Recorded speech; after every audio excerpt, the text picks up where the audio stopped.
Please, your men, they won't stop hitting her. They're beating my mama every day.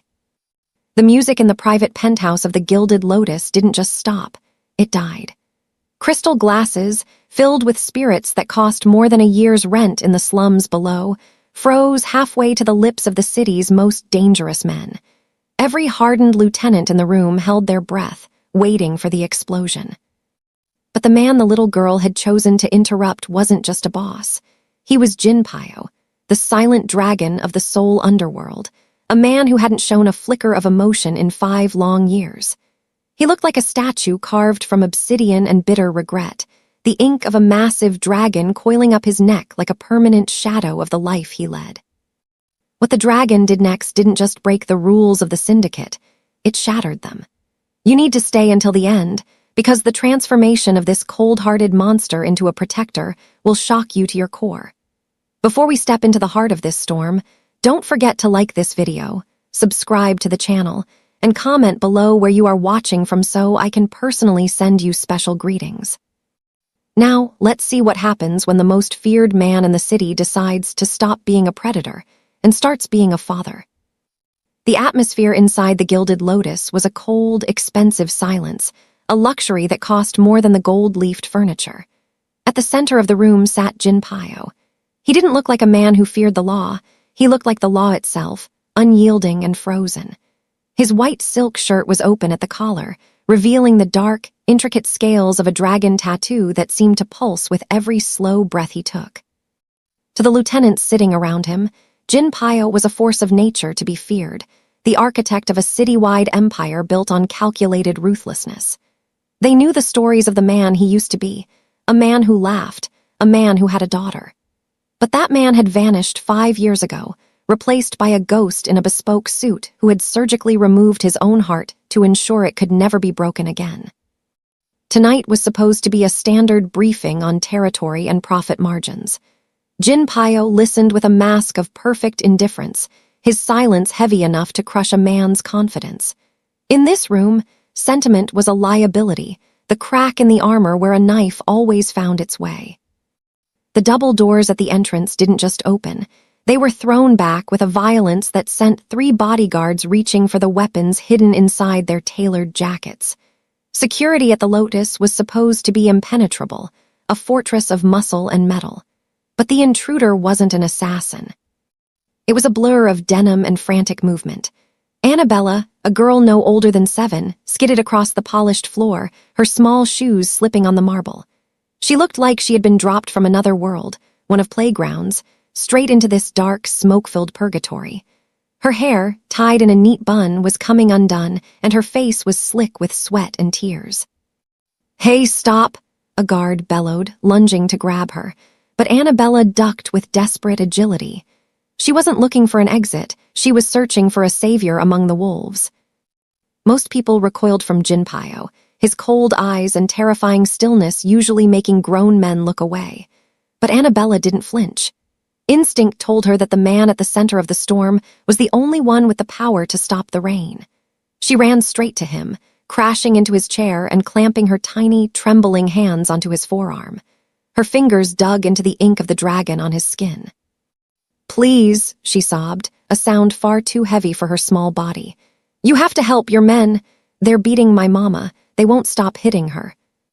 The room went dead silent. The head of security, a man named Marcus, rushed forward with a scowl, his massive hand closing around Annabella's shoulder. "Get off him," he snarled. But Jinpyo didn't move. He was frozen, his gaze locked onto the small girl clinging to his arm. The warmth of her hand burned against his skin, a shocking contrast to the cold void he had lived in for 5 years. He looked down at her, and for a terrifying second the room dissolved. He didn't see a stranger, he saw a ghost. The terror in Annabella's eyes mirrored a nightmare he replayed every night, the look of absolute helplessness. The ice around Jinpyo's heart didn't melt. It cracked with the force of a gunshot. "Boss, I'll handle this," Marcus said, tightening his grip on Annabella's shoulder. The little girl let out a sharp cry of pain, shrinking away from the guard. That sound was the catalyst. Jinpyo's hand shot out, grabbing Marcus's wrist with a speed and force that made the large man gasp. The grip was iron, punishing, and absolute. "Let her go," Jinpyo whispered. His voice carried a violence that made the temperature in the room feel like it dropped 10 degrees. Marcus released her instantly, stepping back with wide eyes. Jinpyo ignored his men. He slowly lowered himself from his chair, crouching until he was at eye level with Annabella. The movement was fluid but heavy with purpose. The terrifying boss was kneeling on the floor, oblivious to the shocked stares of his lieutenants. He reached out, his tattooed fingers hesitating before gently brushing a stray tear from her cheek. "Where?" he asked, his voice devoid of its usual chill. Annabella sniffled, pointing a shaking finger toward the exit. "The center. The men with the black armbands. Please, they say we owe them for being there." Jinpyo stood up, his face hardening into a mask of deadly resolve. The grief was still there, but now it had a target. "Get the cars," he commanded, walking toward the door without looking back. "And bring the doctor." The city streets became a blur of neon streaks as the convoy tore through the district. 3 armored black sedans moved in a tight, aggressive formation, ignoring red lights and speed limits. Inside the lead vehicle, the atmosphere was suffocatingly tense. Annabella sat on the edge of the leather seat, her feet barely touching the floor. She looked incredibly small against the dark interior, a stark anomaly in a world of charcoal suits and guns. Beside her, Jinpyo was a statue of controlled violence. He hadn't spoken, but the air around him crackled with energy. He was running calculations, visualizing the layout of the streets, and preparing for the violence required of him. Annabella stole a glance at him. To the rest of the world, he was a monster. But to her, in the quiet hum of the speeding car, he was the only solid thing in a world falling apart. She sniffled, and Jinpyo's gaze shifted toward her. He saw the bruise forming on her small wrist. The sight of it made his blood run cold, not the detached coldness of business, but the icy, razor-sharp focus of a predator protecting its own. "We are close," he said, his voice a low rumble. It wasn't a comfort, it was a promise. He offered her a clean white handkerchief, and for a moment the dragon's eyes were human. The convoy didn't park, it occupied the street. The sedans screeched to a halt in front of the community center, blocking the narrow road and casting long shadows. The neighborhood was quiet, the kind of silence that comes when people are too afraid to look out their windows. Through the front window of the center, the violence was playing out in high definition. Chairs were overturned, and the scent of fear was thick in the air. Annabella lunged for the door handle, but Jinpyo's hand clamped onto her shoulder. "Stay," he ordered. His voice was a command that bypassed her brain and went straight to her instinct. "Do not move until I say." Inside, Jessica was on her knees amidst the wreckage. She was a strong, beautiful woman, but her face was currently twisted in terror. Standing over her was a man in a tactical vest, tapping a heavy flashlight against his palm. He was shouting about protection taxes and loyalty. Jinpyo watched the man grab a handful of Jessica's hair, jerking her head back. He saw the way Jessica flinched, her eyes darting toward the back room where she thought her daughter was hidden. That desperate, sacrificial maternal instinct hit Jinpyo like a physical blow. It was the same look his wife had given him at the very end. The memory didn't bring sadness this time, it brought fire. A shift occurred in the backseat of the luxury sedan. The air pressure seemed to drop. The business-minded boss vanished, and in his place, something ancient and violent began to uncoil. Jinpyo unbuckled his seatbelt with a sharp click that sounded like a gunshot. He didn't check for a weapon. He didn't need one. He smoothed the front of his shirt, his eyes never leaving the man inside. "Watch," he whispered to Annabella, his voice devoid of human warmth. He stepped out into the night. The bell above the center's door chimed as he entered, a cheerful sound that felt grotesquely out of place. The 5 gang members inside froze. Their leader turned, sneering at the man in the expensive suit. "Lost, rich boy," the leader taunted, spitting on the floor near Jessica. Jinpyo didn't speak. He simply reached behind him and turned the deadbolt on the glass door. The click echoed, final and absolute. It wasn't to keep them out, it was to lock them in. Outside, a massive bodyguard stepped in front of the car window, blocking Annabella's view. "Eyes on me, little one," he said. "This part isn't for you." Inside, the violence exploded. Jinpyo moved like a blur of kinetic energy. He caught the first man's wrist, twisting it with a sickening crack, before delivering a devastating kick that sent the attacker flying into a bookshelf. The room erupted. Jinpyo moved through the men like water, fluid and unstoppable. He slammed one face first into a desk and hurled another over the reception counter. It was unbuttoned fury, raw and efficient. There was no wasted movement, only the brutal dismantling of bullies who had forgotten their place. Within 30 seconds, the room was silent again, save for the groans of broken men. Jinpyo stood over the leader, his chest heaving slightly, the dragon on his skin slick with sweat. He adjusted his cuffs, returning to his mask of cold indifference, though his eyes burned with a lingering fire. He looked down at Jessica, who was staring up in shock, realizing that the monster she feared had just eaten the wolves. The silence that followed the violence inside the community center was heavier than the noise that preceded it. Jinpyo stood in the center of the wreckage, his breathing rhythmic and deep, like a predator that had just finished a hunt. The men who had been terrorizing Jessica lay scattered across the linoleum floor, reduced to groaning heaps of broken pride and fractured bones. Jinpyo didn't look at them with anger. He looked at them as one looks at refuse that needs to be cleared away. He reached into the pocket of his charcoal trousers and retrieved a sleek, gold-rimmed smartphone. His knuckles were slightly bruised, a raw pink against his pale skin, but his hand was as steady as a surgeon. He didn't dial the emergency services. In his world, the police were a complication. Jinpyo dealt in absolute solutions. "Dr. Kang," he said into the phone, his voice flat and devoid of the adrenaline that usually follows a fight. "I have a code white at the Sunlight Community Center. Trauma kit. 2 minutes." He hung up before the doctor could even acknowledge the command. Jessica was still on the floor, pressing a discarded sweater to a cut on her forehead, her eyes wide and trembling as she stared at the man who had just dismantled 5 attackers in the time it took to draw a breath. She looked from the dark, coiling dragon tattoo on his chest, partially visible through his unbuttoned shirt, to the carnage around her. Who are you?" she stammered, her voice small and brittle. Jinpyo didn't move toward her aggressively. He gave her space, recognizing the scent of fear. He began to button his cuffs and the front of his shirt, effectively putting the monster back into its cage of silk and wool. "I am the man your daughter found," he said simply. Before Jessica could process the gravity of that statement, the front door rattled. The massive bodyguard, who had been standing as a wall between the car and the violence, stepped aside. A blur of denim and bright yellow ribbons rushed in. "Mama!" Annabella's voice was a piercing cry of relief. She hit her mother's chest like a collision, burying her face in Jessica's neck. Jessica crumpled, wrapping her arms around her child, rocking back and forth amidst the broken glass and overturned chairs. Jinpyo watched them from the shadows of the doorway. An unreadable expression crossed his face, but deep in his chest, a phantom ache throbbed. This was a scene he had played out in his dreams 1,000 times over the last 5 years, a reunion he had been denied by a cruel twist of fate.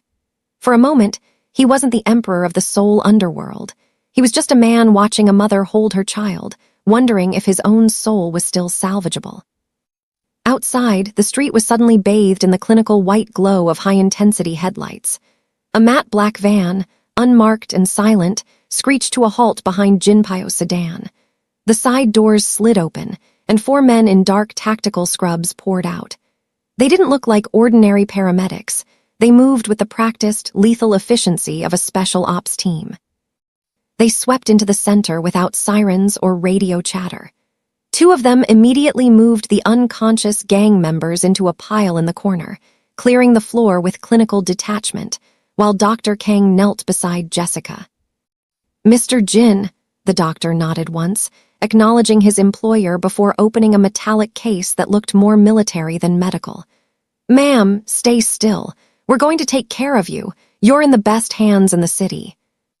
Jessica looked around, bewildered by the surreal transition from a nightmare to this high-end medical intervention. She saw the expensive equipment, the respectful efficiency of the team, and the way every single one of them deferred to the silent man standing by the window. This wasn't just help. It was the kind of resource deployment reserved for heads of state. Jinpyo turned his back on the room, staring out at the dark street. He had brought violence to save them, but it was his resources, the empire he had built on blood and iron, that would now heal them. For the first time in 5 years, the power he wielded didn't feel like a heavy burden. It felt like a shield. The following night, the air was thick with the scent of old oil and arrogance in a concrete garage on the edge of the industrial district. This was the Midnight Garage, a graveyard for stolen parts, and the sanctuary for the men who had been extorting the community center. They sat around a greasy poker table, counting crumpled bills and laughing about the protection taxes they would squeeze out next week. That laughter died the moment the steel bay door groaned upward. The floodlight from outside framed Jinpyo like a judgment from above. He didn't bring an army. He brought only 2 men and a terrifying, distinct calm. The gang's leader, a man named Gwansik, and his lieutenants scrambled to their feet, hands drifting toward the waistbands of their jeans. But they froze when they saw the man Jinpyo's guards had brought with them, the enforcer who had led the raid on Jessica's center, now battered and barely conscious, dumped onto the concrete floor at their feet. "We can handle this like businessmen," Gwansik stammered, his bravado evaporating as he looked into Jinpyo's dead-eyed stare. "Whatever that woman owes, we can double it. Cash." Jinpyo ignored him. He walked to a greasy workbench, cleared a space among the spark plugs and rusted tools, and placed a pristine, leather-bound notebook on the surface. He clicked a gold pen, the sound echoing like a ticking clock in the silent garage. "Medical bills for trauma and lacerations, 15,000, Jinpyo said, his voice soft, almost bored. He wrote the figure down in elegant, flowing script. "Structural damage to the community center, 8,000. Loss of operating revenue, 5,000. He looked up, his dark eyes locking onto Gwansik with the intensity of a predator. "Emotional distress to a minor, incalculable, but let's call it 50,000 for the inconvenience." Gwansik blinked, sweat beading on his forehead. "So, 78 grand? I don't have that kind of cash on hand, man. Give me a weekend." "I don't want your money," Jinpyo interrupted, closing the notebook with a snap that made the men flinch. "Money is easy. Money you can steal. I want something more valuable. I want your time." Jinpyo stepped closer, the dragon tattoo peeking from his collar seeming to breathe with him in the dim light. "Starting tomorrow at dawn, your men will return to the community center. You will sweep the glass. You will paint the walls. You will install new fixtures." Gwansik laughed nervously, looking around at his men. "You want us to play janitor. We run these streets." "You ran these streets," Jinpyo corrected, his voice dropping to a whisper that carried more weight than a scream. He reached out and adjusted Gwansik's collar, a gesture that was both intimate and terrifying. "Now you work for the neighborhood you tried to break." "If a single paintbrush is out of place," Jinpyo continued, his gaze narrowing, "or if I hear that one of your men even looked at that little girl the wrong way, the debt will be paid in blood instead of labor." He turned and walked away, leaving the notebook on the bench. It wasn't a negotiation, it was a sentence. The dragon had spoken, and the wolves were now his workhorses. For the next 2 weeks, the community was treated to a sight that no one could have predicted. The very men who had once patrolled the corners with scowls and baseball bats were now seen in neon vests, scrubbing graffiti off the walls of the Sunlight Community Center. They moved under the watchful eyes of Jinpyo's silent, suited guards, who ensured that the labor debt was paid to the letter. Jinpyo himself was often parked across the street in his armored sedan, a dark sentinel watching the transformation. He didn't intervene, and he didn't speak to the residents, but his presence was a shield that allowed the neighborhood to breathe again. Inside the center, Jessica worked alongside the contractors Jinpyo had sent to oversee the structural repairs. She was no longer looking over her shoulder. The trauma of the attack was still there, but it was being eclipsed by the sheer impossibility of her situation. A man who could have destroyed her had instead chosen to rebuild her world. Annabella, meanwhile, had become the self-appointed supervisor of the workhorses. She would stand on the sidewalk with her hands on her hips, pointing out spots of mist paint to men who had once been the city's most feared enforcers. Amazingly, they listened. Fear of Jinpyo was a powerful motivator, but there was something else. A strange, reluctant pride beginning to form in the men as they saw the center come back to life. One afternoon, as the sun began to dip behind the high-rises, Jinpyo stepped out of his car and approached the center. He had removed his jacket, his white shirt sleeves rolled up to reveal the ink on his forearms. He carried a heavy box of books, new educational materials he had ordered for the center's after-school program. Jessica met him at the door. "You don't have to do all this," she said, her voice softer than it had been when they first met. "The repairs are more than enough." Jinpyo placed the box on a newly installed table. "A fortress is useless if there is nothing inside worth protecting," he said, his voice a low rumble. He looked around the room. The mirrors were no longer shattered. They reflected a space filled with light and potential. The smell of fear had been replaced by the scent of fresh paint and lavender floor cleaner. "Why us?" Jessica asked, a question that had been burning in her mind for days.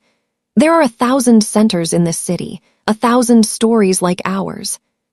Jinpyo's gaze drifted to Annabella, who was currently trying to teach one of the guards how to play hopscotch on the sidewalk. "Because she wasn't afraid to ask," Jinpyo replied. "And because for 5 years I have been a man who only knew how to take. I had forgotten what it felt like to build." As he spoke, Annabella ran inside, her face lit with a radiant smile. She grabbed Jinpyo's hand, the hand that had dismantled an entire gang, and pulled him toward the back room. "Mr. Jin, you have to see the new garden. Mama says we can plant whatever we want." The silent dragon allowed himself to be led by the 7-year-old, his heavy footsteps following her light ones. Behind them, Jessica watched, her heart finally beginning to find the peace that had been stolen from her so long ago. The restoration of the community center was nearly complete, but in the shadows of the underworld, resentment was festering like a wound. Diho, a mid-level enforcer with a scarred lip and a heart full of envy, watched from his black SUV as Jinpyo, the man he once worshipped for his coldness, carried groceries into the Sunlight Center. To Diho, the silent dragon had grown soft. He saw the kindness Jinpyo showed to Jessica and Annabella not as redemption, but as a fatal weakness. Diho had spent years climbing the ranks of the syndicate, and he wasn't about to let the empire crumble because the boss had developed a conscience for a foreigner and her child. He gathered a small faction of rebels, men who missed the days of unchecked violence, in a dimly lit basement. "The dragon is dead," Diho hissed, his voice like gravel. "There is only a man playing house now. If we take the girl, we take his heart, and if we take his heart, the city is ours." The plan was set for the night of the center's grand reopening. While the neighborhood celebrated, Diho and his men would strike. They didn't want money. They wanted to prove that Jinpyo's new family was his undoing. Meanwhile, inside the center, the atmosphere was a world away from the darkness of the basement. The walls were now a soft, welcoming cream color, adorned with Annabella's drawings. Jessica had spent the afternoon preparing traditional Afro-Korean fusion dishes, the aroma of spices and sesame oil filling the air. She looked radiant, the bruises on her face long gone, replaced by a glow of hope she hadn't felt in years. Jinpyo arrived early, wearing a simpler black shirt, his sleeves rolled up as usual. He found Annabella in the back garden, struggling to tie a ribbon onto a new tree they had planted together. Without a word, he knelt behind her, his large, tattooed hands expertly guiding her small fingers. "There," he said, his voice surprisingly gentle, "a knot that won't break." Annabella looked up at him, her eyes shining. "Like us, Mr. Jin." Jinpyo froze. For a second, the weight of his past crimes threatened to pull him back into the cold. But then he felt her small hand squeeze his. "Yes," he whispered, "like us." But as the sun dipped below the horizon, the golden hour was shattered. A black sedan screeched to a halt outside, its headlights cutting through the twilight like predator eyes. Diho stepped out, followed by 4 men armed with heavy iron pipes. They didn't come for attacks this time. They came to destroy the peace Jinpyo had dared to build.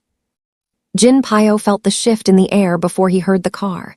He stood up slowly, the gentleness in his eyes vanishing, replaced by a terrifying, ancient fire. He stepped in front of Annabella, shielding her body with his own. The dragon was awake, and this time he wasn't fighting for territory. He was fighting for his soul.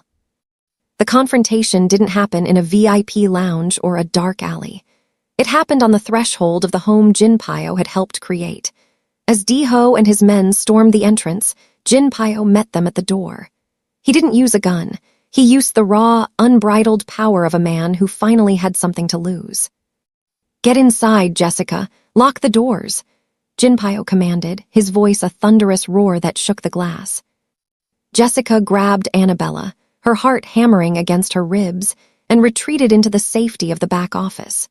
She watched through the reinforced glass window as the man she had come to trust became a whirlwind of calculated violence. Diho swung a pipe with a sickening whistle, but Jinpyo moved with the grace of a shadow. He caught the metal midair, the impact vibrating through his arm, and with a single, brutal twist, he disarmed the traitor. He didn't stop there. He used the pipe to parry the next 2 attackers, his movements a masterclass in syndicate combat. But Diho was desperate. As Jinpyo took down the 3rd man, Diho pulled a hidden ceramic knife, lunging not at Jinpyo, but toward the office door where Annabella was watching. "No!" Jinpyo lunged across the room, his body becoming a human shield.